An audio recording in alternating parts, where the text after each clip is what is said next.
मी तुम्हाला पुनर्जन्माची एक अशी घटना सांगणार आहे जी ऐकून गांधीजी सुद्धा हादरले होते. साल होतं 1930. शांती देवी फक्त 4 वर्षाची होती आणि आपल्या आईला म्हणत होती की माझा नवरा मथुरेत राहतो आणि मला एक मुलगा सुद्धा आहे. तिच्या आई वडिलांनी सुरुवातीला एवढं लक्ष दिलं नाही, पण त्यांच्या पायाखालची जमीन तेव्हा सरकली जेव्हा शांती देवीचा मागच्या जन्मीचा नवरा तिला भेटायला आला. तिने नवऱ्याला विचारलं, आपलं ठरलं होतं ना दोघांमधल्या एकाचा जरी मृत्यू झाला तरी दुसऱ्याने पुन्हा लग्न करायचं नाही, मग तुम्ही लग्न का केलं? हे ऐकून तो हादरला. त्याच वेळी तिचा नवरा म्हणाला की अशी गोष्ट सांग ज्यामुळे मला विश्वास बसेल की तूच माझी पुनर्जन्माची बायको आहेस. तेव्हा शांती देवी म्हणाली, आपल्या दारात एक विहीर होती जिथे मी दररोज आंघोळ करायची. शिवाय त्याच वेळी तिने एक अत्यंत खाजगी गोष्ट सांगितली जी फक्त त्या दोघांनाच माहित होती. यावरून तिच्या नवऱ्याला विश्वास बसला की ही 4 वर्षाची शांती देवीच आपल्या बायकोचा पुनर्जन्म आहे. अशी कोणती खाजगी गोष्ट तिने आपल्या नवऱ्याला सांगितली होती? गांधीजींनी स्वतः या प्रकरणाच्या चौकशीसाठी समिती का नेमली होती आणि पुनर्जन्म खरंच असतो का? सगळं समजून घेऊया या व्हिडिओच्या माध्यमातून. त्याआधी चॅनलला सबस्क्राईब करा आणि व्हिडिओ शेवटपर्यंत नक्की बघा. साल होतं 1912. मथुरेत एका 10 वर्षाच्या मुलीचं लग्न केदारनाथ चौबे नावाच्या व्यक्तीशी झालं. त्या मुलीचं नाव होतं लुगडी देवी. केदारनाथचं हे दुसरं लग्न होतं कारण त्याच्या आधीच्या पत्नीचं निधन झालं होतं. काही वर्षांनी लुगडी देवीने एका मुलाला जन्म दिला, परंतु तिची तब्येत खालावल्यामुळे 9 दिवसांनी म्हणजे 4 ऑक्टोबर 1925 रोजी तिचा मृत्यू झाला. लुगडी देवीच्या मृत्यूनंतर 1 वर्ष 10 महिने आणि 7 दिवसांनी म्हणजेच 11 डिसेंबर 1926 रोजी दिल्लीच्या बाबूरंग माथुर यांच्या घरी एका मुलीचा जन्म झाला. तिचं नाव ठेवलं शांती देवी. सुरुवातीला शांती देवी इतर मुलांसारखीच होती. ती वयाच्या 4 वर्षापर्यंत फारशी बोलत नव्हती, पण जेव्हा ती बोलायला लागली तेव्हा तिच्या तोंडून अशा गोष्टी बाहेर पडू लागल्या ज्यामुळे घरचेही हादरले. 4 वर्षाची ही मुलगी स्वतःच्या नवऱ्याबद्दल आणि मुलांबद्दल सांगू लागली. ती म्हणायची, माझं घर मथुरेत आहे, माझ्या नवऱ्याचं तिथं कपड्याचं दुकान आहे आणि आम्हाला एक मुलगाही आहे. एवढंच नाही तर ती स्वतःला चौबे कुटुंबाची सून म्हणजे चौबीन म्हणायची. सुरुवातीला तिच्या आई वडिलांना वाटलं की ही लहान आहे, उगीच कुणाचं तरी ऐकून बडबडत असेल, त्यामुळे त्यांनी तिच्या बोलण्याकडे लक्ष दिलं नाही. पण शांती मोठी होऊ लागली तरी ती सारखी तेच बोलायची आणि मथुरेतल्या तिच्या घरातल्या अगदी छोट्या छोट्या गोष्टी पण सांगायची. घरातले जेवायला बसले की जेवताना म्हणायची, मथुरेत माझ्या घरी मी खूप प्रकारच्या मिठाया खायचे. मथुरेत ती कशा प्रकारची कपडे घालायची ते सुद्धा सांगायची. तसेच तिच्या नवऱ्याचं वर्णन करायची. ती सांगायची, तो गोरा होता, त्याच्या गालावर मोठा तीळ होता आणि तो वाचताना चष्मा घालायचा. शिवाय तिच्या नवऱ्याचं कपड्याचं दुकान द्वारकाधीशच्या मंदिरासमोर आहे असंही ती म्हणायची. इतक्या बारीक गोष्टी आई वडिलांना सांगितल्यानंतर त्यांना चिंता वाटायची. ही एवढूशी मुलगी नवरा, मूल, तिचं कुटुंब याबद्दल कशी बोलतीये? जशी जशी शांती देवी मोठी होत गेली तशी ती तिच्या आई वडिलांकडे हट्ट करू लागली की मला मथुरेला घेऊन चला. पण ती तिच्या नवऱ्याचं नाव अजिबात सांगत नव्हती, कारण पत्नीने पतीचं नाव घेऊ नये अशी प्रथा मथुरेत होती. पण ती सतत एवढंच म्हणायची, मला मथुरेला घेऊन चला, मी त्यांना पाहिलं की लगेच ओळखेन. एक दिवस तिच्या शिक्षकांनी तिला सांगितलं, तू तुझ्या नवऱ्याचं नाव सांगितलं तरच मी तुला मथुरेला घेऊन जाईन. मग शांती देवींनी त्यांना तिच्या पतीचं नाव सांगितलं, केदारनाथ चौबे. त्यानंतर त्या शिक्षकांनी मथुरेत केदारनाथ चौबे यांना पत्र लिहिलं. त्या पत्रात शांती देवीने सांगितलेल्या सगळ्या गोष्टींचा उल्लेख केला. काही दिवसांनी केदारनाथ चौबे यांचं उत्तर आलं. त्यांनी त्या पत्रात लिहिलं होतं की शांती देवीने सांगितलेल्या सगळ्या गोष्टी खऱ्या आहेत. त्यानंतर काही दिवसांनी पत्रात लिहिलेल्या गोष्टींची पडताळणी करण्यासाठी केदारनाथ चौबे दिल्लीला आले. त्यांच्यासोबत त्यांचा मुलगा आणि पत्नीही होते. शांती देवीची परीक्षा घेण्यासाठी तिच्या घरच्यांनी मुद्दाम केदारनाथ यांची ओळख हा केदारनाथांचा मोठा भाऊ अशी करून दिली. पण शांती देवी त्यांना पाहताच म्हणाली, नाही, हे माझ्या नवऱ्याचे भाऊ नाहीत, हे माझेच पती आहेत. त्यानंतर शांती देवीने आईला सांगितलं, त्यांच्यासाठी बटाट्याचे पराठे आणि भोपळ्याची भाजी बनव, त्यांना हे पदार्थ खूप आवडतात.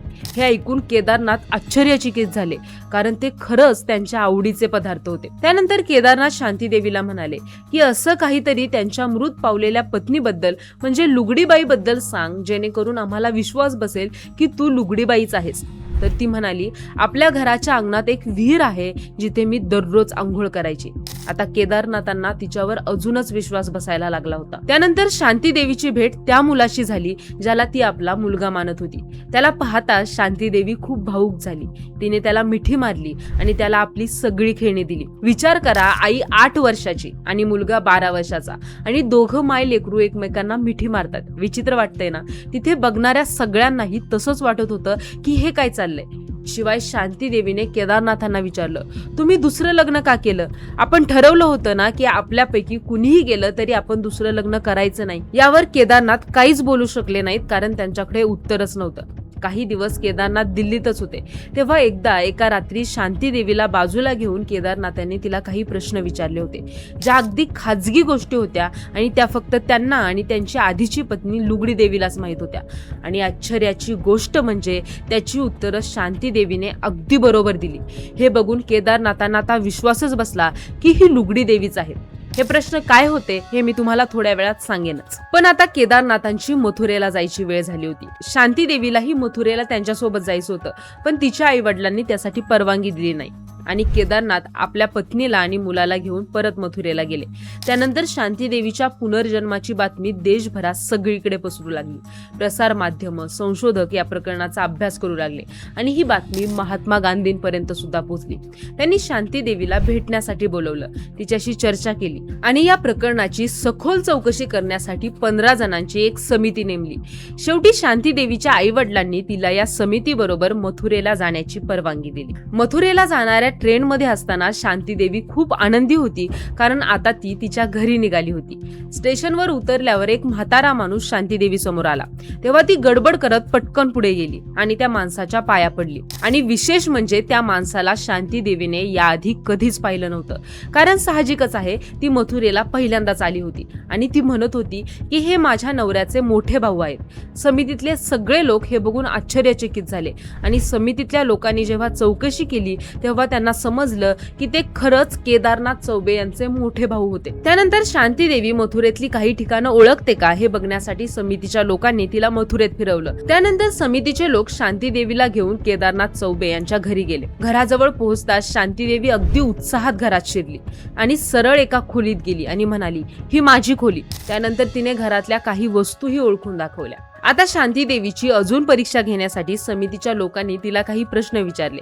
सगळ्यात पहिलं तिला विचारण्यात आलं की या घराचं जजरू म्हणजे शौचालय कुठे, तर तिने लगेच दाखवलं. त्यानंतर तिला विचारलं की कटोरा म्हणजे काय, तर तिने बरोबर सांगितलं की कटोरा म्हणजे पराठा. आता यात आश्चर्याची गोष्ट ही आहे की कटोरा हा शब्द फक्त चौबे घराण्यातच वापरला जातो, बाकी कुणालाही हा शब्द माहित नाही आणि तो तिने बरोबर ओळखून दाखवला होता. नंतर समितीतल्या एका सदस्यानं शांती देवीला विचारलं की तू दिल्लीत म्हणत होतीस ती विहीर कुठे? तेव्हा शांती देवी पळत विहीर दाखवण्यासाठी गेली, पण तिथे विहीरच नव्हती.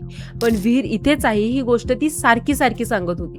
त्यानंतर केदारनाथाने त्या जागेवरील एक दगड बाजूला केला आणि खरोखर तिथे विहीर होती. हे सगळं बघून तिथले लोक आश्चर्यचकित होत होते, कारण शांती देवी या सगळ्या गोष्टी सहज ओळखत होती, कारण तिला मागच्या जन्मीचं सगळं आठवत होतं. त्यानंतर शांती देवी म्हणाली की या घरात मी काही पैसे लपवून ठेवले होते.